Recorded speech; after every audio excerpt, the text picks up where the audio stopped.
আপনি কি করতে চান এটা হিডেন রাখেন। আপনি যদি বড় কিছু করতে চান তাহলে এটা কি করে রাখেন, গোপন করে রাখেন, এটা ডিসক্লোজ করেন না।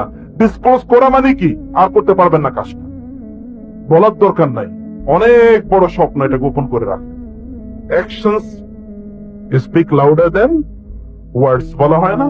কাজ করে দেখান। মুখে বলা একদল লোকের অভ্যাসে পরিণত হয়েছে, মোকাবেলা এটা মুনাফিকের কাজ। আর মুনাফিক তো কাম করে না, কারণ কথা কয়। ইয়াকুলুনা বিআফওয়াহিম মা লাইসা ফি কুলুবিহিম। অতএব কেবল ইসলাম প্ল্যান প্ল্যান প্ল্যান এতে বিশ্বাস করে না। কেবল তুমি কি করো, পরিকল্পনা করো, ইসলাম এতে বিশ্বাস করো। ইসলাম বলে করো, কাজ করো, কাজ করো, এক পারফর্ম পারফর্ম পারফর্ম, কাজ করো, কাজ করো, কাজ করো।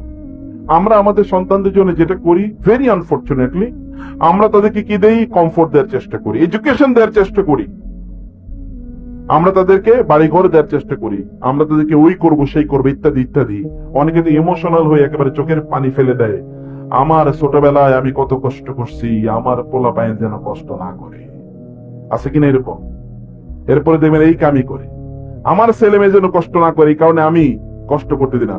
আপনি কষ্ট করছেন দেখে আপনি বড় হয়েছেন, আপনার পোলাপান কষ্ট করবে না, অতএব এগুলো কি শয়তানের খাবারে পরিণত হবে। কারণ strong times make weak people. আপনি যখন খুব অর্থবৃত্তের মধ্যে থাকেন তখন আপনার সন্তানরা দুর্বল হয়ে যাবে। এটাই পৃথিবীতে, এটাই পৃথিবীব্যাপী কি, এটাই নিয়ম, এটাই আল্লাহ সুবহানাহু ওয়া তাআলার সুন্নাহ।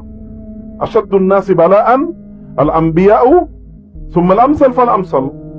রাসূল সাল্লাল্লাহু আলাইহি ওয়াসাল্লাম বলেছেন, বিপদ সবচেয়ে বেশি হয়েছে নবীদের, তারপরে যারা বেশি আল্লাহওয়ালা, তারপরে যারা বেশি আল্লাহওয়ালা। টাকা পয়সা কম থাকলেই মনে করেন না যে আমি তো খুবই খারাপ অবস্থায় আছি, এটা মনে করার কোনো কারণ নেই। আল্লাহ তাআলা আপনার জন্য বড় কিছু ব্যবস্থা করে গেছেন, কেবল নিজের লক্ষ্যে এগিয়ে যেতে হবে। ইউসুফ আলাইহিস সালাম একটা স্বপ্ন দেখেছেন, আপনার স্বপ্ন কি বলেন? নিশ্চয়ই একটা স্বপ্ন থাকা উচিত, এবং that is to be positive. যে ইয়াংরা যারা আছেন তাদের স্বপ্ন কি, আপনার সন্তানদের স্বপ্ন কি, আপনি কি তাদের সাথে স্বপ্নে আলোচনা করেন কিনা? তোমার বাবা এরকম হওয়া উচিত, তোমাকে দেখে, তোমাকে নিয়ে আমি এরকম স্বপ্ন দেখতে চাই, বা তোমাকে আমি এরকম একটা জায়গা দেখতে চাই, এটা বলতে হবে ওদের কাছে, এই ঘটনাগুলো বলতে হবে, তাইলে ওরা স্বপ্ন দেখে শিখবে। ইউসুফ আলাইহিস সালাম এসে বলছেন, বাবা এবার তাকে কি বললেন, ভাইদের কাছে এই কথা বইল না। কেন? ভাই ওনার তো নবীরই তো ছেলে। ভাইদের কাছে লা তাখসুস রুইয়াকা আলা ইখওয়াতিকা ফায়াকিদু লাকা কাইদা। তাহলে তোমার ব্যাপারে তার কোন একটা চক্রান্ত ষড়যন্ত্র করতে পারে। এটা খুবই গুরুত্বপূর্ণ একটা জিনিস প্রিয় ভাইরা। আমাদের দেখবেন একদল লোক আছে, কি করব না করবো এটার খবর নাই, কিন্তু এমনি ফেসবুকে বিশাল বড় একটা লিস্ট, আগামী বছর আমি এইটা করব। ও কিয়ামত পর্যন্ত থাকলে, বেঁচে থাকলে এই কথা বলতে পারবে, এই কাজ করতে পারবে না। বুঝতে পেরেছেন? আপনি কোনো প্রকাশ করে দিলে আপনি ওই কাজটি আর করতে পারবেন না, তখন কে যে শত্রু হয়ে যাবে ইউ নেভার নো, আপনি জানেন না। এমনকি আপনার একেবারে ভেরি মাচ সিবলিংস, আপনার ভাই এবং বোনেরা আপনার বিরোধিতায় চলে যেতে পারে। কারণ মানুষের জন্মগত একটা সমস্যা কি, এনভি। এনভি মানে হচ্ছে মানুষকে কি করা, অন্য কাউকে ঈর্ষা করা। এই পৃথিবীতে সর্বপ্রথম যে অপরাধ হয়েছে মানব ইতিহাসে, সেই অপরাধটার নাম কি? ঈর্ষা, হিংসা, তাই না? কে করছে কাকে? হ্যাঁ, ভাই ভাইকে করেছে। এরও আগে হয়েছে, আদম আলাইহিস সালামকে করছে কে? শয়তান। আদম আলাইহিস সালাম করেছে। আদমকে এত সম্মান, ওয়ালাকাদ কাররামনা বানি আদম।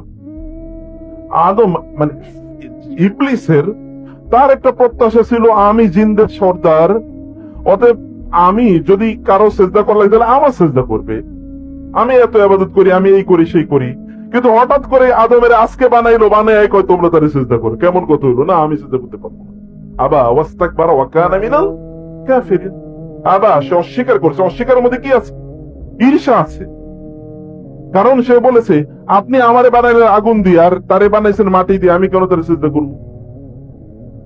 NV is there. যখন আপনি দেখবেন, যখন কেউ দেখে যে আপনি তার চেয়ে এগিয়ে গেছেন, তখন সে আপনাকে ঈর্ষা করবে, তখন সে আপনাকে হিংসা করবে।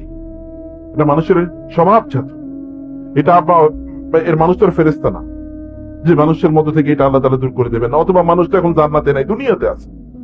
দুনিয়াটা টেম্পটেশনের জায়গা। ওয়ানাজাআনা মা ফি সুদুরি মিন গিল্লিন ইখওয়ানান আলা সুররিন মুতাকাবিলিন। যখন জান্নাতে যাবে তখন হিংসা বিদ্বেষ এগুলো সব আল্লাহ কি অন্তর থেকে এগুলো সব ছেড়ে ফেলে দেবেন, কিন্তু দুনিয়াতে এগুলো সব আছে। এবং মুসলমানরা, বিশেষ করে নামাজিরা, মসজিদে যারা আসে, যারা দাড়ি টুপি রাখে, এদের অধিকাংশ জাহান্নামে যাবে কেবল হিংসার কারণে। বুঝেন নাই?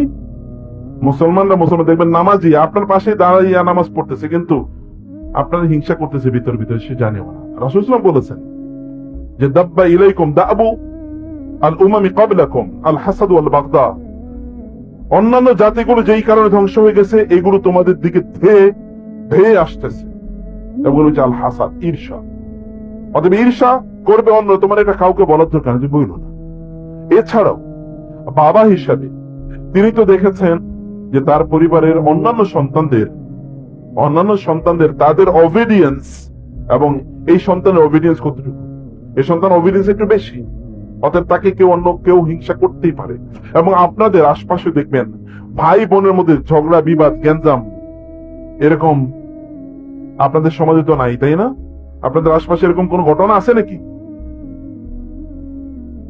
বরং এই পৃথিবীতে সর্বপ্রথম হত্যাকাণ্ড করছে কে? ভাই ভাই না?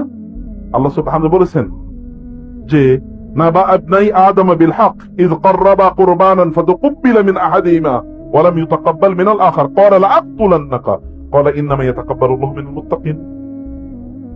তোমার কুরবানি কেন কবুল হলো? আমি তোমার হত্যা করব। এবার হাবিল বললেন ইন্নামা ইয়াতাকাব্বালুল্লাহু মিনাল মুত্তাকিন, আমার দোষ কি? আল্লাহ তাআলা যে মুত্তাকি তারটা কবুল করে। লাইম বাসাত্তা ইলাইয়া ইয়াদাকা লিতাকতুলানি মা আনা বিবাসিতি ইয়াদিয়া ইলাইকা লিআকতুলাক ইন্নী আখাফুল্লাহ রাব্বাল আলামিন। তুমি আমার হত্যা করতে চাইলে আমি তোমার কিছুই করব না। ভাই ভাইদের মধ্যে তো প্রবলেম থাকতে পারে। এবং নবীর, আমি দুই নবীর কথা বলছি। আদম আলাইহিস সালাম প্রথম নবী, তার দুই সন্তানের কথা বলছি, এবং ইসহাক আলাইহিস সালাম কথা বলছি, ইয়াকুব আলাইহিস সালাম কথা বলছি। প্রিয় ভাইরা বোনেরা, আমাদেরকে পরিবারের এনভায়রনমেন্টটাকে খুব সতর্কতার সাথে, পিতা এবং মাতা হিসেবে আপনাকে সতর্ক দৃষ্টি রাখতে হবে। আপনার বাচ্চাদের প্রবণতা কি?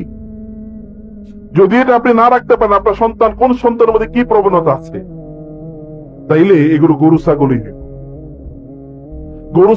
মধ্যে তো আর কারো দৃষ্টিভঙ্গি নাই। গরু ছাগল বাচ্চা জন্ম দেওয়ার পরে এরপরে কোন খবর রাখে নাকি? অন্যান্য প্রাণীরা খবর রাখে না, কিন্তু সন্তান, মানব জাতির এটা খবর রাখতে হয়। ও কি করছে, ওর টেন্ডেন্সিটা কি, ওর মধ্যে কি কাজ করে কি, তার মধ্যে তার ভেতরে কোন কোন ইস্যু কাজ করে, এগুলো তার অবশ্যই আপনাকে ভালো করে বুঝতে হবে। এরপরে সর্বোপরি আছে কে? শয়তান। ইন্না শাইতানা লিল ইনসানি আদুউম। শয়তান কিন্তু আছে বাবা, তুমি কথা বইলো না। কিন্তু তিনি কি করলেন? ভাইদের কাছে উনি বলে দিয়েছেন গল্প। সেই ঘটনা যদি কোরআন বলে না, কিন্তু বলে দিয়েছেন তিনি। বলে দেওয়ার পর এবার ভাইরা তাকে নিয়ে প্লট, ডিজাইন, ষড়যন্ত্র, চক্রান্ত করা শুরু করে দিল। এবার তারা নিজেরা একটা অভিযোগ উপস্থাপন করেছে। অভিযোগটা কি? অভিযোগটা হলো যে ইউসুফ, অবশ্যই ইউসুফ ও আখু এবং তার ভাই, অর্থাৎ ছোট দুইজন, লাস্ট দুইজন। সবচেয়ে ছোট জনের নাম কি? বিনিয়ামিন, যাকে বলে ওরা বেনজামিন। বিনিয়ামিন এবং 11তম জনের নাম কি? ইউসুফ। এই দুইজন, ইউসুফ এবং তার ভাই, কারণ এখানে দুই মা কয়জন? দুইজন। ইউসুফ এবং তার ভাই আলাইহিমুসসালাম, এই দুইজন মা এক আলাদা, আর ওনাদের মা আলাদা, বাকি 10 জনের মা আলাদা। তো বলেছে যে ইউসুফ এবং তার ভাই আহাব্বু ইলা আবিনা মিন্না, আমাদের চেয়ে তুলনামূলক বাবা তাকে বেশি ভালোবাসে। ইন্না আবানা লাফি দালালিন মুবিন, বাবা কিন্তু ঠিক করছে না কাজ। বাবা ওই দুই বাইরে বেশি ভালোবাসতেছে, আমাদের বেশি ভালোবাসতেছে না। খুব ভালো করে খেয়াল করবেন, কোরআন যখন বলে কোনো ঘটনা, বুঝতে হবে এটার একটা হিউজ ইম্প্যাক্ট আছে। আমরাও যখন আমাদের সন্তানদের মধ্যে কাউকে একটু বেশি ভালোবাসি, কাউকে একটু কম ভালোবাসি, ওরা যদি বুঝে, তাইলে ওরা কি তখন একজন আরেকজনের বিরুদ্ধে চক্রান্ত শুরু করে দেবে। আপনি দেখবেন আপনার সন্তানরা, যেমন ছোট আপনার একটা বাচ্চা আছে, এর বয়স 2 বা 3, ওকে আপনি ভালোবাসেন। এরপরে দেখবেন ছোট আরেকজন যখন জন্ম নেবে, তখন কখনো কখনো ওকে তো আপনি একটু কম ভালোবাসতে পারবেন। এখন ওইদিকে একটু অ্যাটেনশন বেশি দেবেন, তখন তার মধ্যে জেলাসি তৈরি হয়ে যাবে। তখন কখনো মন খারাপ করে থাকবে, আমারে একটু পছন্দ করে না, আমার দিকে সময় দেয় না। এরকম আমরা অনেক সময় অন্যায় করি। ছেলেকে ভালো কলেজ, স্কুল, ইউনিভার্সিটি, মাদ্রাসায় পড়াই, মেয়েদেরকে একটা জব অথবা একটা পড়ায় দেই আর কি। আবার যখন ভাগ বাটোয়ারার প্রশ্ন উঠে, তখন আমরা কি করি? ছেলেদেরকে একটু ভালো জায়গা দেই, মেয়েদেরকে একটু কম, একটু খারাপ জায়গা দেই। বিয়ে শাদী ইত্যাদির সময় ছেলের জন্য ঘটা করে করি, মেয়ের জন্য একটু কম করে করি, ইত্যকার ব্যাপক পরিমাণ ছেলে অথবা বড় ইত্যাদি, কিন্তু আমাদের একটা ডিসপ্যারিটি আছে।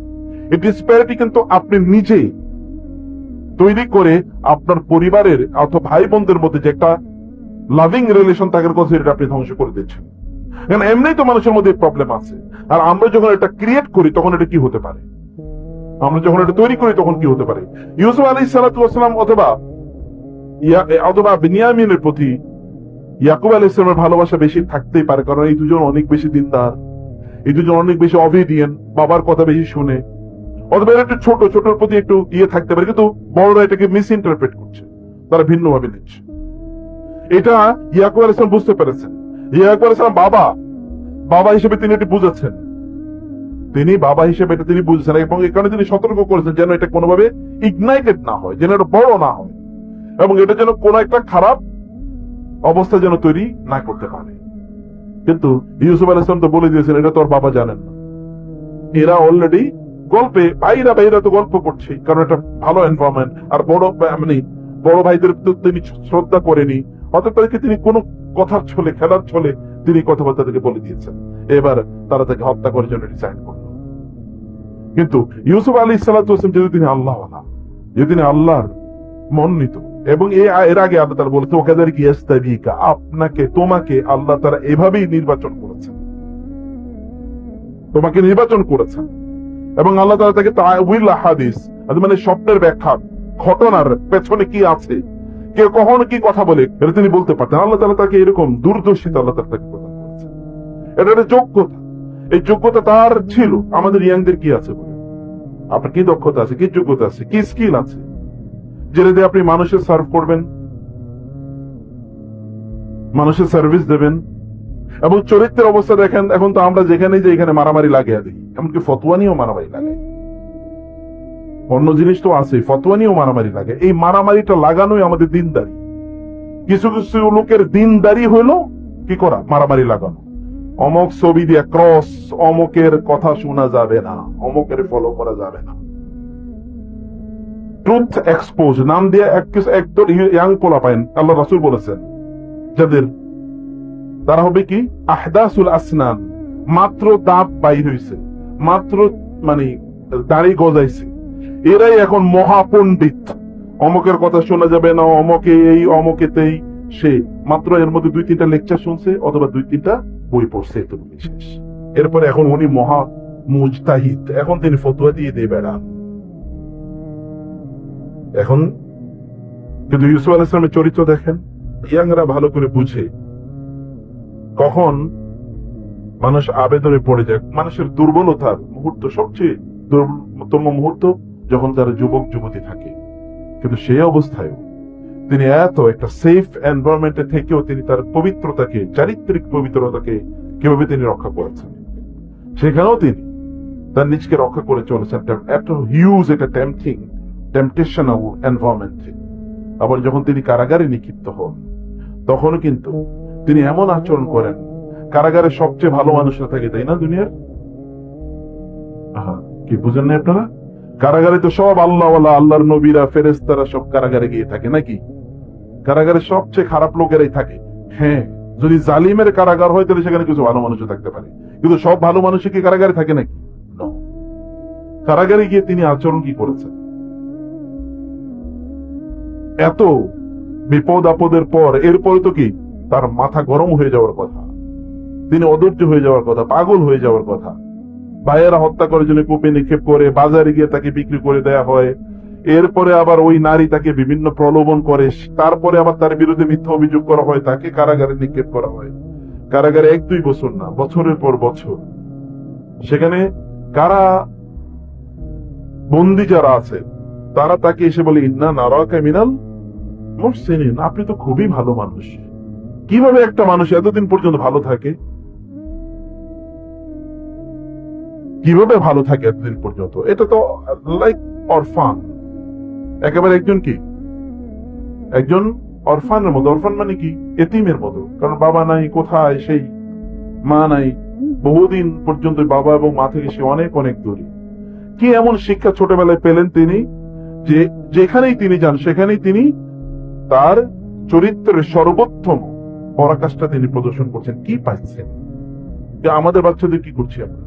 ঘর থেকে বাইরে হইলে কি শয়তানের ট্র্যাপে পড়ে যায়। তো তিনিও তো শয়তানের ট্র্যাপে পড়তে পারতেন।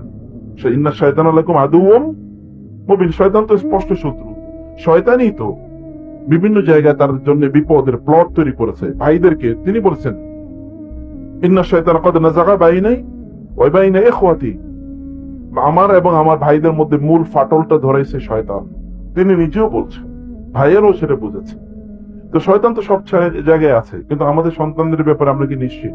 এমনকি ঘরেই যখন আছে তোরাই আমরা নিশ্চিত নাকি যে ওরা দিনের মধ্যে আছে কিনা, দিন প্র্যাকটিস করছে কিনা, সেদিকে আমরা আছি? আমরা কি নিশ্চিত করে বলতে পারি ও যখন একা থাকে তখন সে ডিভাইসে হারাম কোনো জায়গায় যায় না, ইন্টারনেটে হারাম কোনো সাইটে ঢুকে না, অথবা হারাম কারো সাথে প্রাইভেট চ্যাট এসে যায় না, অথবা প্রাইভেট কোনো অ্যাকাউন্ট নাই যে অ্যাকাউন্টের মাধ্যমে সে কি হারাম কোন রিলেশন কারোর সাথে মেনটেন করছে? এটা আমরা বুঝতে পারছি? এটা আমরা জানি? কখনোই যায় না। কোন এক সময় তখন মাথায় হাত, হায় হায় এতদিন বুঝতে পারি না। কিন্তু ইউসুফকে তার বাবা আলাইহিস সালাম কি এমন শিক্ষা দিলেন যে বাবা বহু দূরে, কিন্তু বছরের পর বছর, যুগের পর যুগ তিনি ওই শিক্ষা এখনো ধারণ করে আছেন। সেখানে ইউসুফ আইয়ুহাস সিদ্দিকু, লোকেরা এসে তাকে বলে ইন্না নারাকা মিনাল মুহসিনিন, আপনি সবচেয়ে কি, আপনি পরম সৎকর্মশীল। আবার ইউসুফ আইয়ুহাস সিদ্দিকু, হে পরম সত্যবাদী। মানে কি এমন শিক্ষা তিনি পেলেন? এরপরে একটা সিনেমা বা একটা নাটকে কি থাকে, শেষের দৃশ্যটা খুবই চমৎকার। নায়ক এসে সব ভিলেনেরে মেরে ফেলে, এরপরে তারা কি, এমনকি পরিবারেও যারা তার প্রতি অন্যায় করেছে তারা তখন নিহত হয়, আর ভালো মানুষগুলো সব থাইকা যায় সিনেমায়। কিন্তু এটা একটা ভিন্ন ধরনের নাটক, এটা একটা ভিন্ন ধরনের দৃশ্য, যেখানে সব ক্রিমিনালরা এসে আল্লাহর কাছে আত্মসমর্পণ করে এবং সবাই মিলে ভালো মানুষ হয়ে যায়। সবাই মিলে কি হয়ে গেছে? ভালো হয়ে গেছে না? এভরিওয়ান। এমনকি ওই যে আজিজের ঘরে যে নারীরা ছিল, আজিজের স্ত্রী সহ, এবং আজিজ মানে হচ্ছে গভর্নর, মিশরের গভর্নরের স্ত্রী, এবং ওইখানে যে নিসওয়া অর্থাৎ নারীরা ছিল, সেনারা সবাই এখন সব ভালো হয়ে গেছে। এমনকি ইউসুফের ভাইরা আলাইহিস সালাম তারাও সব ভালো হয়ে গেছে। এবং এই কথা তো বলাও হয় যে ইউসুফ আলাইহিস সালামের 12 ভাই, ইউসুফ আলাইহিস সালাম সহ সবাই কি ছিলেন? নবী ছিলেন। এই কথা বলা হয় না? তারা সবাই কি ছিলেন? পরে তারা নবী হয়েছেন, এরকম কথা তো বলে। এবং এই কারণে তো 12 গোত্র, মানে ইসরায়েল 12 গোত্র, এরকম একটা দাবি আছে। এটা তাফসীর শাস্ত্রে আছে, এটা কোনো অথেন্টিসিটি নাই বা কোনো প্রমাণ নাই, কিন্তু তারপরও মুফাসসিররা এরকম দাবিও করেছেন। কমপক্ষে তারা তো পরে ভালো মানুষ হয়ে গেছেন। এভরিওয়ান, নন ওয়াজ কিল্ড, কেউ সেখানে মারা যায় না বোমের আঘাতে, অথবা কি পিস্তলের আঘাতে, অথবা মারামারিতে, কেউ সেখানে মারা যায় না। সবাই জীবিত এবং সবাই ভালো মানুষ, সবাই আল্লাহওয়ালা হয়ে গেছে। কি অসাধারণ একটি গল্প এবং ঘটনা। একজন মানুষ কিভাবে এত বিপদ আপদেও তিনি আপরাইট থাকেন, তিনি এতটা নৈতিক এবং চরিত্রবান তিনি থাকেন, এত কিছু সত্ত্বেও, এবং এত সমস্যা কিভাবে তিনি ধৈর্য ধরে সংবরণ করেন। শুধু তাই না, ব্যাখ্যা, ঘটনার আড়ালে ঘটনা, আপনার যেটা বলেন ঘটনার আড়ালে ঘটনা, অথবা কি behind the scene, behind the curtain, দৃশ্যের আড়ালেও কি রয়েছে? দৃশ্য রয়েছে। এই যে ইনসাইড স্টোরি, একেবারে ভেতরের গল্প, ঘটনার ইন্টারপ্রিটেশন, এটা কিন্তু একটা দক্ষতা, একটা স্কিল। এটা কি একটা স্কিল? তা'ওয়িলুল আহাদিস, হাদা তা'ওয়িলু রুইয়া মিন ক্বাবল। বাবা, এটাই হচ্ছে সেই গল্পের, সেই স্বপ্নের ব্যাখ্যা, যে স্বপ্ন আমি দেখেছিলাম, সেই স্বপ্নের ব্যাখ্যা। স্বপ্ন দেখছে বহু আগে, যখন তিনি স্বপ্ন দেখেছেন তখন তিনি ছোট। বাচ্চারা যেমন একটা কথা কয়েকবার বলে বাবা বাবা বাবা, ঠিক ইউসুফ আলাইহিস সালাম বলেছেন একই কথা, ইন্নী রাআইতু আহাদা আশারা কাওকাবাও ওয়াশ-শামস ওয়াল কামার রাআইতুহুম। রাআইতু দুইবার, কোন জায়গায় কোরআনে একই শব্দ দুইবার আসে না এরকম, কিন্তু একটা বাচ্চা যেহেতু বলেছে, কোরআনও বাচ্চার মতো করে কথাটা বলছে। এটা হচ্ছে কোরআনের মুআজিজা। যখন কোরআন বলেছে তখন বাচ্চার মতো করে, বাবা দেখ, জানো আমি দেখেছি, আমি কি দেখেছি জানো, এভাবে বলেছে যে আমি দেখেছি দুইবার, আমি দেখেছি সব আমার জন্য চিন্তা করে। এবং ইউসুফ আলী সালাম গোটা সূরাতে কেবলমাত্র কি এখানে অনেকগুলো স্বপ্নের ব্যাখ্যা আছে, কমপক্ষে 3টা স্বপ্নে তো বিশাল ব্যাখ্যা আছে। একটা স্বপ্ন কার? তার নিজের। আরেকটা স্বপ্ন কার? আরেকটা স্বপ্ন হলো ওই যে দুই কারাবন্দী দুইজনের 2টা স্বপ্ন। এবং চতুর্থ স্বপ্নটা কার? বাদশাহ স্বপ্ন। দেখেন তো স্বপ্ন স্বপ্ন স্বপ্ন স্বপ্ন।